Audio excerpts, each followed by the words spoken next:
ఇంత గొప్ప కుటుంబానికి కోడలు వయ్యుండి సభ్యత సంస్కారం లేకుండా మగాడి మీద చేయి చేసుకుంటావా? కనీసం పనివాళ్ళున్నారని ఇంగిత జ్ఞానం కూడా లేకుండా పోయిందా నీకు? తప్పుడు మాట అంటే చెంప పగలగొట్టాను తప్ప. అయినా నువ్వెవరు నాకు అడ్వైస్ చేయడానికి? నాకు అత్తగారివా?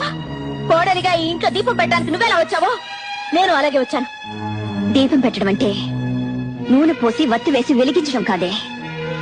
పోయే వరకు మనం బ్రతకాల్సిన ఈ ఇంటి పరువు మర్యాద కాపాడమేనే దీపం పెట్టడం అంటే. నువ్వు చెప్తే తెలుసుకోవాల్సిన స్థితిలో నేనేం లేను. నేను నీకంటే ఎక్కువ చదువుకున్న దాన్ని, నాగరికత తెలిసిన దాన్ని. నాగరికత అంటే అర్థం పెద్దవాళ్ళని గౌరవించకపోవడం, మగాన్ని చేయి చేసుకోవడం అనుకుంటున్నావా? కాదే. పట్టు చీర కట్టినా పాతి చీర కట్టినా ఎదుటి వాళ్ళు చేతులెత్తి నమస్కరించేలా ఉండటమేనే నాగరికత అంటే. చూడు, ఇంకో ఆర్గ్యుమెంట్స్ అనవసరం. నీతో నీతులు చెప్పించుకునే అవసరం గాని, అడ్డమైన వాళ్ళ ముందు తలంచి బ్రతకాల్సిన కర్మ గాని నాకు